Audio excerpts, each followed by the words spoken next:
guys, and welcome to my MPGL vlog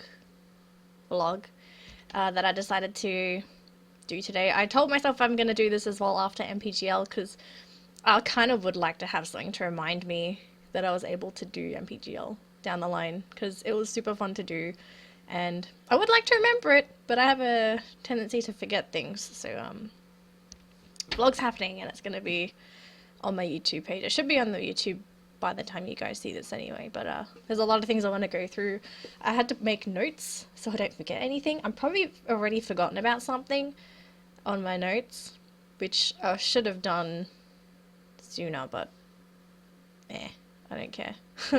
I'm very sorry about the quality as well. My webcam, it's only supposed to be for Skype and that. It's not like a high quality webcam. It's just on my laptop.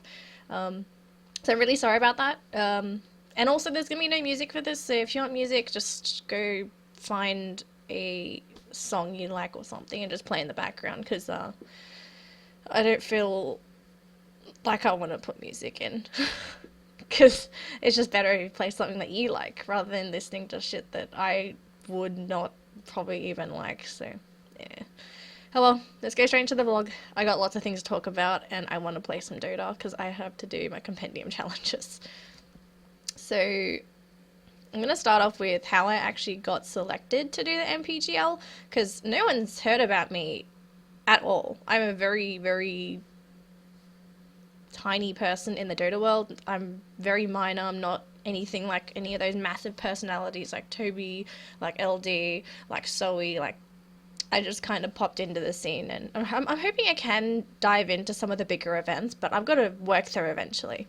So how I got picked, I got recommended by Hefler because he wanted to do most of the coverage for MPGL. So he recommended me to do interviews. Like, I was supposed to only do interviews for MPGL, but casting kind of came in there, but I'll go into more detail later on with the casting stuff. So he just asked me to do a CV, and this CV, it's supposed to be predominantly for esports, so like all my esports experience. Have I been to LANs? Have I done interview stuff? Do I have any extra skills that would be useful?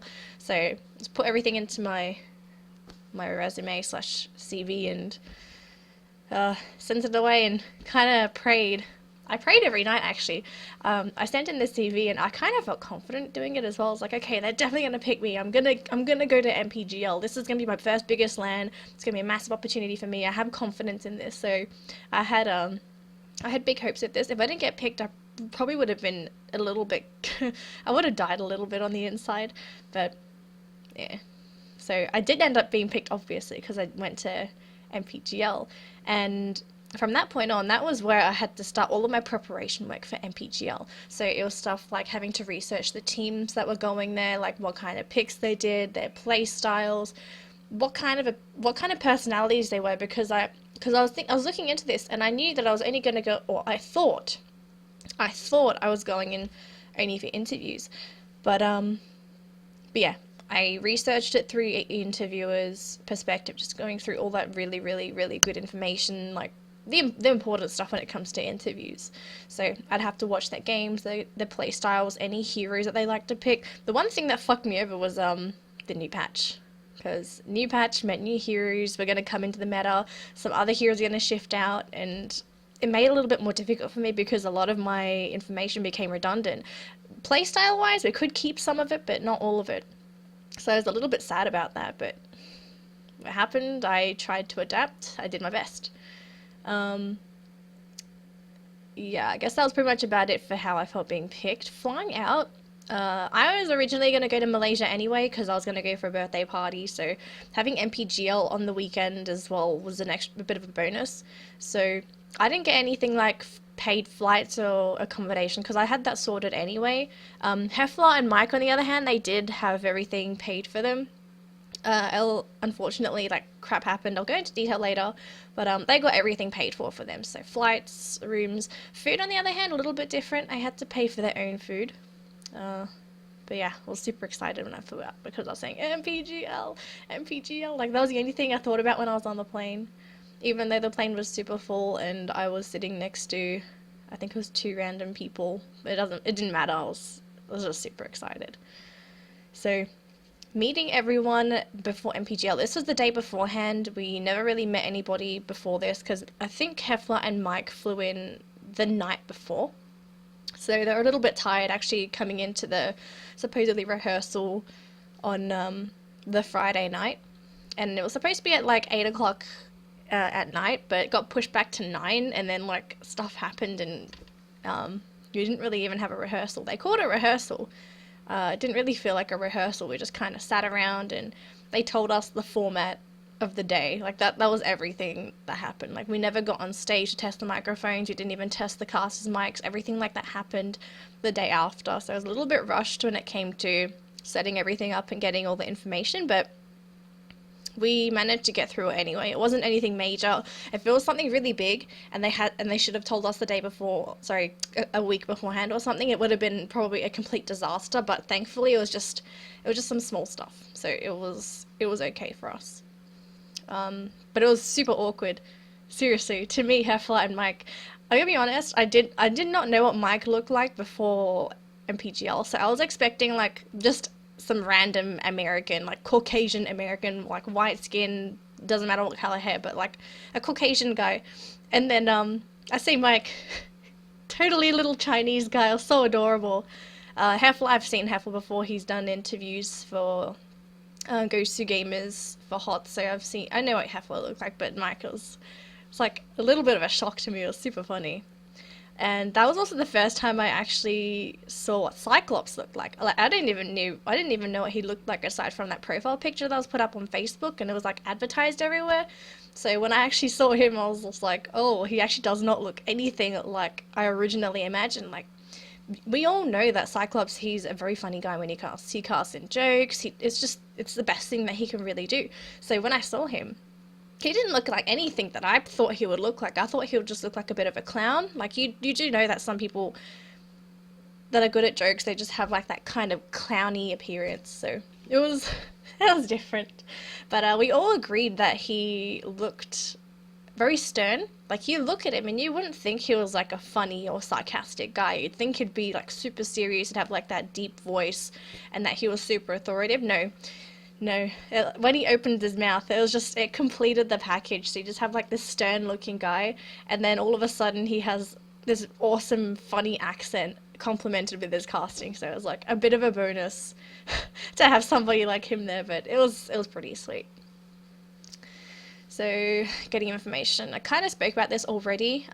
We didn't realize, so me and the Hefler guys, we didn't actually know that it was going to be in a shopping mall. We thought it was going to be maybe like a cyber cafe or like a exhibition place, because it was the Sunlinkor Cyber Games, and we were expecting like a bigger venue, I think, for it, but it was in a shopping mall. Oh, excuse me. And we got the details before, or a few hours before the event. So the night before we got some stuff, and also a couple of hours before the event we also had some information given to us too. It really felt rushed, but we managed to get through with what we were given, so it wasn't horrible or anything. We coped. We had enough to keep us going, really, like nothing major. And I was told last minute I was casting, so the day before the event they're like, hey, you're casting as well. I was like, oh, thanks for telling me now. But it's okay. It was fine. Like my casting, because I had all this information, because I was doing interviews as well, it was useful for me because I had this information that I could tell the audience while I was casting. Oh my god, I'm getting a cold. Okay, so on the first day, this is when my nerves started acting up. So I was super nervous and I was super excited at the same time as well. And I had hair problems because in Malaysia, if you hadn't already noticed, it's a super hot country and you have like humidity everywhere. And my hair, it doesn't cope with humidity. It literally like puffs out like this. I turn into a lion. So I'm like nice and placid now. And then when I go to Malaysia, it's just like, this is me. Yeah. So my hair was an absolute mess. I didn't have anything like a hair straightener or that. There was no salons nearby as well. So I couldn't do anything to deal with my hair problems. So I kind of just at this point said, okay, screw it. I'm gonna have to deal with it somehow. And well, I just kind of left it the first day. I also bought a blazer the day beforehand because it was an event. It had to be super professional. So I was like, okay, I'm gonna buy a blazer. I'm just going with jeans and a t-shirt, and bam, I'm just gonna look professional. And I love my blazer. I'm actually glad I bought it. It was a bit pricey, but I'm actually happy I got it. But I'll probably keep it for Dota 2 stuff. I don't think I'm ever gonna wear a blazer outside of casting, unless maybe I have like a job interview. I could probably put my blazer on. Maybe it will have its uses elsewhere sometime. Production. The production looked awesome. It was awesome, the production. Like the guys from Mineski that set everything up. This is the production crew, it's not the team or anything. They did amazing. They had top tier, top quality stuff. It looked like TI styled. So production wise, it looked good. Although when it came to execution, some things just didn't work out. Like you all saw it, especially if you were watching during the stream.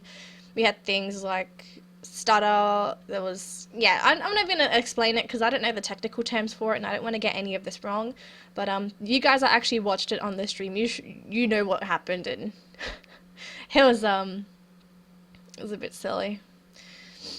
Oh my god. So my first interview.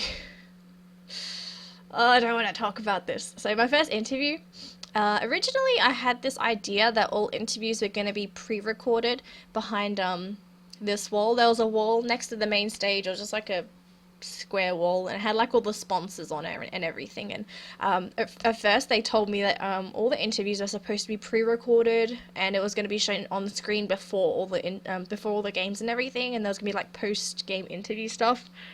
But shit happened, so they told me last minute that the cameras weren't ready till 12.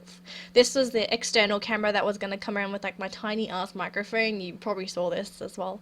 That was supposed to do like all this interview stuff behind the wall. So instead they told me, okay, you're going to have to go on stage to do these interviews. And I was like, what? Because I wasn't prepared to go on stage. Like, I was hoping that because I was able to, well, I was supposed to do some of the interview stuff behind the wall, that I would be able to freak out behind a wall first, and then once I come on stage, at least I'll feel a little bit more comfortable. But no, they threw me to the lions. They put me on stage. I died a little bit on the inside when I was up there, and it was super awkward doing it. Like, you could tell it was my first ever serious interview with the questions. Like, my body language really showed it. I was super stiff. I wasn't moving. I kind of just had like that deer in the headlights kind of thing, where I was just like staring at everybody, and I was super rigid. It was a horrible feeling for the first time for me to do interviews. I'll actually tell you a story. So before, I don't know how I'm going to actually start this. So in the past, I've spoken in front of people, and there are a couple of instances where my body does not want to cooperate with my brain. So I kind of have the goat effect, where if I get really nervous or really scared, I faint. Serious. I actually faint. So I'll go on like a couple of stories. Like I think I only really have one I could tell you. I don't really remember the other one because shit happened. So I was in year 9. This was probably, yeah, I'm just gonna say when I was in year 9. So when I was at school in year 9, I had to go to this book convention, and it was for people that did creative writing. So if you want to do stories, or if you want to just like story stuff. And we had this exercise where we were supposed to create a character for a story, and you had to give them a background, you had to give them an appearance that suited the background as well, so that it would be an engaging character. So I made a character, and I actually volunteered to go on stage to show my character to the rest of the class, and there was probably like 80 other students there from a variety of different schools. So I was up on stage with the author that was holding the exhibition, and she was asking me questions about my character, and I'm not too sure what happened, if I stopped breathing or what, but I could tell something was going wrong, and all of a sudden I was gone. Everything went black. I woke up. I was on the floor. Apparently I fell gracefully. I don't know how you fall gracefully, but I had fainted in front of these 80 to 90 people. I don't know if they panicked or anything, because I was dead on the ground. So I didn't get to see any of this shit. So from that experience, I knew I would react badly to an audience, but I really wanted to do this interview. So I said, okay, I'm going to try and fight these things. If everything goes dark, I'm going to shift my head. If my knees are getting weak, I'm going to start moving my legs around just to try and fight this crap that I was dealing with. So I did my best. First time, it looked really rigid, but as I did more and more interviews, it got better and better. I was starting to cope better. I think the only thing I didn't like about interviews is if I had to interview someone that was significantly taller than me, that I had to hold the microphone like all the way up here, and I'd like have to have my head just like this, just looking at that person. Nothing. I don't want to. I don't. I'm not gonna like bash on Heen or anything, but he was incredibly tall. And when I had that interview at the very end of the tournament, my hand, I'm pretty sure I developed an extra muscle here just to keep the microphone up there, because he's insanely tall and I was wearing flats. I didn't have anything like heels or anything, so oh, my arms were so painful. But aside from the first interview, everything else after it went okay. It was just that first interview where I just felt like a deer staring into headlights. What can I do? Yeah. The things you do for the things you love, I guess, for Dota. It was horrible, but it's okay now. But after that though, yeah, my confidence did grow for interviewing. So I still got like the shaky knees, or I would still get things like my eyelids would flicker. But aside from that, it was okay. I'm just glad no one panicked when they saw my eyelids flicker. They were probably thinking, oh shit, is she okay? Is she on drugs? No, I'm just in panic mode at this point. So, we're going to talk about my first cast for Cyclops. It was super awkward. So, casting, much better than interviews. Even though I'm in front of a computer and we're still casting towards an audience, I'm more comfortable doing casting because I know I do it in my bedroom. Everyone does it in their bedroom at the beginning of their casting career. So, even though there was an audience, I felt fine. Like, there was nothing wrong. I guess maybe because I wasn't having to talk to these people. I was talking to them through a computer. So, it was okay. So, I was in my comfort zone. It was really cool to work with Cyclops. He's a really awesome guy. He's not like his casting personality. He's a little bit more serious, but he's still very fun to be around. He does have the accent. Sometimes you won't take him seriously, but it was okay. One thing that I noticed though, and a lot of other people mentioned as well, our casting styles clashed because I'm not really a person that'll really joke around in a cast, I guess. I will throw out like a couple of random jokes every now and again just to keep everything a little bit fresh. But Cyclops, on the other hand, he relies on having all of those jokes. So our style kind of clashed. And I think from that point on, everyone and I agreed that it would have been better if I didn't cast with him, if they put me with Mike instead, or Flava, or even Hefla, just because my casting style and Cyclops, it just didn't really work out. I think I would have been able to adapt with his style if I had more chances to cast with him. So if I did more games, then at least I could be flexible and try to mesh to the style that he casts, because I do like doing fun casts every now and again. It's just because I don't have the opportunity to do it a lot. I just don't get to do it. But also after that, Cyclops also spoke to everyone and said I think it was better off that he didn't cast with me, and I was absolutely fine with that because he also had a couple of hearing problems with me. I don't know if it's because of how I pronounce things or if I'm not loud enough, but we both had to say that it was very difficult to hear the other person. I think it's also because I wasn't holding my mic close enough to my mouth because I'm not used to holding a microphone. The first day, the second day I was fine with microphones. So aside from that cast, it was super fun. I'm not going to complain. It was super fun to cast with him regardless, spinning like a helicopter that acts. Twitch chat was in a world of its own. We do read Twitch chat when we're casting. We have like, obviously we've got the two monitors, so one for the main caster, one for like the secondary caster, and secondary caster, they got to see Twitch chat, and some of the comments are amazing. I'm gonna just fully embrace my ladyboyness that Twitch has bestowed upon me, okay? I saw the comments like sex him or kiss her. It's like, it was super funny. I did not want to laugh when I was casting. It was amazing. I love Twitch chat. So it was very, very amazing for me. It was super fun. And there was also the Reddit threads. After my cast, everyone's like, hey, did you know there's a Reddit thread about you? I was like, no. And then I look and there's like two Reddit threads. There was like one small one, that was the other one that started to accumulate a lot of the responses. And when I saw that, it was really, really useful for me. Excuse me, I'm actually not breathing. Oh god, my cold. It was very useful. It was an asset to me because in that thread, obviously, there's going to be a plethora of like discussions, like good and bad and yada yada yada.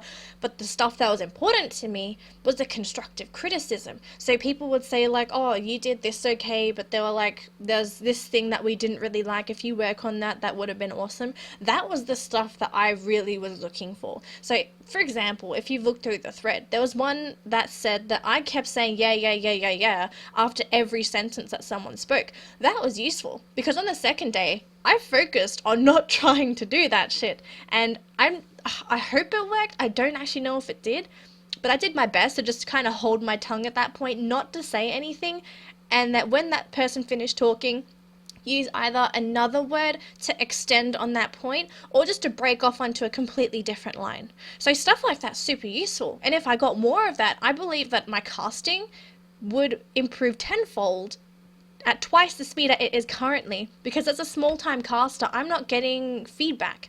A lot of the times people would just watch and they'll say, oh yeah, you're cool and everything, but I don't want to be told that I'm cool. I want people to tell me, you're doing this right, but you're not doing this right. Can you work on this bit? That's the stuff that I want. So having the Reddit thread, it was super useful. I loved it. I wish I got more of it. I wish I just got anything when it comes to feedback, because for some reason people just don't like giving me feedback. So a bit sad about that, but gotta deal with it. I've gotta learn how to cast myself, I guess. To conclude the first day, we had cringeworthy stage games. So we had our Steel Series girls go up on stage and they're like random dancing shit and everything. Just for people that don't actually know, in Asian culture, we love to do like these cringeworthy games. It's like, you have to admit, it's weird, but it's fun. It's really fun to watch. Like, you can say at first, it's cringeworthy, blah blah blah. It's like, we have to do something to keep everyone entertained, and if it means you have to embarrass yourself or you have to embarrass someone else to win prizes, why not? Because it's content. We're not going to leave you there with just a score screen and who's playing next. Having those stage games, it created content between the games. So even though it was few and far between every now and again, it was just to keep everything entertaining and I guess to stop losing viewers, maybe. I guess that's probably why as well. I was actually lucky I wasn't there for one of them because they called all the casters up for, what was it, a pickup line game, and I actually went out to lunch for that because it was right after my cast, so I was actually really happy I didn't have to do it. So I was supposed to do a pickup line on Jake, who was the host. Jake did so good. I feel very sorry for him. The audience in Malaysia is so lazy. They won't say anything. They don't say, they don't cheer. They're very, very monotoned as an audience. So for him to go up there and just to keep everyone entertained, he did a very good job. I'm not too sure many people would have done that without just giving up all out because the audience just didn't want to try. So he did okay. I'll actually want to talk about... Actually, no, I'll do that after. So, second day. I don't actually have too much to say about the second day because everything really happened on the first day. But I actually felt like I adapted to the tournament. I was feeling a lot more comfortable going in. I knew what I was going to do. I had objectives. I came prepared this time as well. The day before, I had to do an interview with Jurax from MVP Hot 6 before the games for the next day. This is a pre-recorded one as well, so this was shown the next day. And after the interview, he gave me advice as well for interviewing, which was great. Like, he told me stuff like maybe you should have questions prepared before the interview. And that's the reason why the next day I brought like my phone with notes on it, just so that I had things that I could say comfortably and that it would mesh well with the stuff afterwards. Eventually, I'm going to have to learn to do it without questions, but it did help me the next day. So again, criticism. Fork. But still, criticism, super useful. Second day, technical issues became a little bit more serious but manageable. Yes, we did have technical issues, but we dealt with them. First day was pretty good. It was smooth sailing. We didn't have too much happening, but the second day we had a couple more. Not really much to say because I don't remember what they were, but I do remember that we did have a couple more. I think we had a couple... Oh yeah, I remember one of them. The internet for the casters table, the main casting screen had no internet. I was like, what? How do you not have internet? Stuff happens, but the tech guys were super helpful. It was fixed. So the tech crew, and I'll talk about them because they were so awesome. So they were super enthusiastic, and anything that happened, those guys were on it right away. They weren't lazy, they weren't just kind of like bumbling honeybees that just kind of did their thing. They went there ASAP. So if shit happened, they would run to the stage. They ran there with new monitors or cables or whatnot. They were super, super into this. So they just did everything super quickly. And they had to do it because this was a live event. And I loved the way they handled things. We did have a couple of hiccups every now and again. It wasn't awesome, but they did a very good job. Or I thought they did a very good job anyway. And I also want to give a quick mention to my little buddy, my little friend. She came to me after the cast, and she gave me a little goodie bag, and it was like full of sweets, and it had a Drow t-shirt as well. Zill Valentine. You guys probably saw like the tweets and the videos and everything. It was so nice. I actually was going to cry because every time I'm super happy, I start crying. But it was awesome. Like I never imagined somebody, it's like a complete and random stranger would give me a little goodie bag, because after my cast, I was feeling pretty tired, and I had to do more interviews the next day after that, and I had to go out for lunch and everything because I hadn't eaten all day. So just having that was a really good pick me up, and I was just back up. I was back into it ASAP. There's nothing else to really say about that. So I was super grateful. I was absolutely grateful. I could not have imagined anything nice that happened to me that day. It was awesome. Oh, we got a couple more things to go, guys, and then I can play Dota. So the quality of the games. At the beginning, it was... Now this is... I'm going to include the first day and the second day as well. So first day, the quality of the games kind of shifted because you're getting top tier teams playing up against nobodies. I don't want to call them nobodies because they'd managed to qualify for MPGL, but not as strong teams. So you had teams like United We Stand, Team Ice. I don't want to say RRQ's a bad team. They're pretty strong as well. But they don't really show themselves. I haven't seen them play too much in like JDL or the international C section rather than just being in the Indonesian region. So we had up and down games, nothing really, really close on the first day. Second day though, the quality really bumped up because we were getting top tier teams or top C teams playing against each other. So it was much better on the second day to watch the games. So it was pretty good. We didn't have anything like just absolute stomps. Actually, we did have quite a few, especially MVP Hot 6. They absolutely stomped almost all of their games. They actually won all of their games, bar one of them in the grand final. So that's how strong MVP Hot 6 was going into MPGL. Okay, grand finals. Do I need to say anything about grand finals? If you haven't watched grand finals, just watch grand finals. It was amazing. Last game in particular was super fun to watch. So first game grand finals, it was just standard play from both teams, and EP, they were one game down because of the winner game advantage going in the way of Hot 6. But they played very well. They played as a team, lots of cooperation. They pretty much figured Hot 6 out. Whereas game 2, or the grand final game, because it was 1-1, Huskar, Bounty Hunter, and Lone Druid. 3 heroes. Bounty, we've seen a little bit more of him because teams, they're starting to pick him up a little bit more, but the Lone Druid and the Huskar, that made for some really, really awesome Dota. The Huskar pick in general, like a lot of people, the crowd was crazy when they saw that Huskar last pick for Hot 6. You should have actually been in the audience. Just you could feel the energy, and everyone and me as well. We were super shocked. We were super excited because we were going to see a Huskar, and I was also a little bit worried for Hot 6 because I've seen a couple of Huskars play out and it just doesn't work out because he doesn't get strong enough or something. But it worked out for them in the end. So getting the Huskar pick really, really finished the grand finals with a bang. So it was a great way to really finish up the grand finals. But Hot 6, they definitely deserved to win the tournament. They played great for all their games, except for the one they lost to EP. But everything else, they won everything, I'm pretty sure.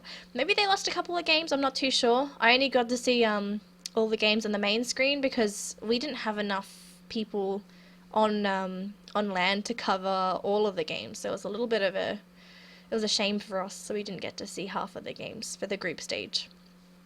So that was pretty much it for the MPGL.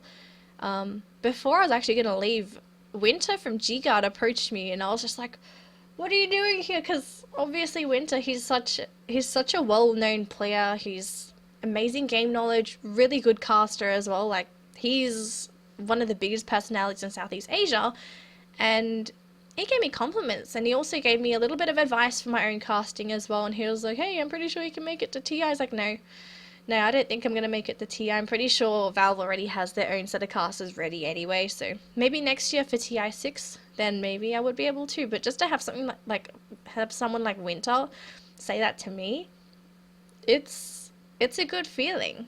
It's a very good feeling, and I'm really grateful to have somebody like him give me advice and to talk to me, because I'm a nobody. I'm a nobody in the scene. But I'm hoping I can turn myself into a somebody. So aside from that, we just had some small talk. G-Guard, they came fourth at MPGL because they dropped a game. I'm not sure if it was like a big game or something, but they dropped a game to Hot 6. And it was because of a game-breaking bug, actually. It was with the Batrider lasso. I'm not too sure what happened. I might try and find the replay for it. But apparently it was a game-breaking bug, and he couldn't lasso Juggernaut or something during the spin. So it sounds really, really serious, but I never really got to see it. So, oh my god, I need something for my nose. After party. I'm gonna include the after party stuff because you guys probably want to know this. So, we organized, or everyone said that we're gonna have an after party. Now, this wasn't like confirmed with teams or anything, so it wasn't like everybody coming to one bar or nightclub or whatever together. It was just like the cast is saying, okay, we're gonna all go out together, we're gonna go drinking, blah blah blah blah blah. I don't drink, so I was gonna go there and just drink like soft drink stuff. I don't drink alcohol for medical reasons.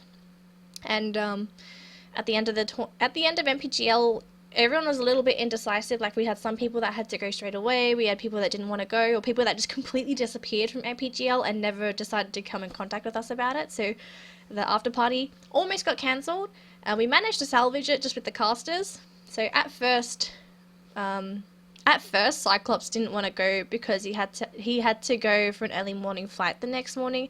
I think he was supposed to fly out at 8 in the morning, but he wanted to be on the bus going to the airport at like 3 in the morning, which is way too early to go to an airport at all. But we managed to convince him to come with us. We convinced him to fly home drunk. I don't know if that was a good thing or a bad thing, but he came with us anyway. So, Cyclops came with us. We had me, Heflamoke, Mike, Cyclops, my boyfriend, MVP Hot 6 as well. They joined us a little bit later on. They went for dinner first because all the casters had already eaten, so there was no issues with us. So we just kind of like sat around drinking, talking. Cyclops is a lightweight, just so you know.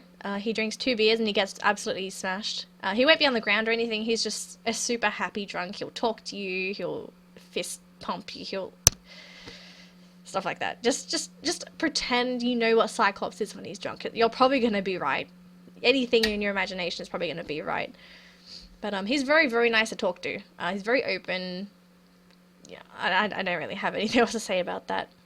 So Hot 6 joined us. Our champions, 30,000 USD in their pockets, or organization pockets. So break it up to the players somehow. G-Guard, they walked by where we were actually drinking, and they didn't join us. They ended up actually drinking with Mineski in a different nightclub thing. Yeah. So yeah, it was just us and Hot 6, and everyone just slowly at that point just went home afterwards, because the Hot 6, they had to fly home as well, because everyone had all their flights paid for by Mineski, so they all flew home at like early in the morning. So it kind of sucked for some, but what can you do? And aside from that, I don't have anything else to say. I don't actually remember anything else. I think I'm drunk. No, I'm not. I don't. Okay, I think that's pretty much all I have to say for my vlog. Yeah, that's it. That's it. I don't want to talk anymore because I don't want to speak crap. So yeah, that's my experience at MPGL. I would totally do it again if I get the chance. I would love to do it again. I can't English. I don't know what to say. I have all my words in my brain. It just won't come out my mouth. Eh. Okay, I guess that's it. Thanks for listening to my vlog. If you're interested, I don't know, like my page. I'll put my social media stuff down the bottom, but I'll totally do it again. I really would. So guys, thanks for watching. I appreciate it, and I will hopefully do another vlog some other time. Maybe I can see you guys when I cast. I will be doing small time casts with Hefler TV again. So that's it. Thanks for watching. I appreciate it. Bye bye.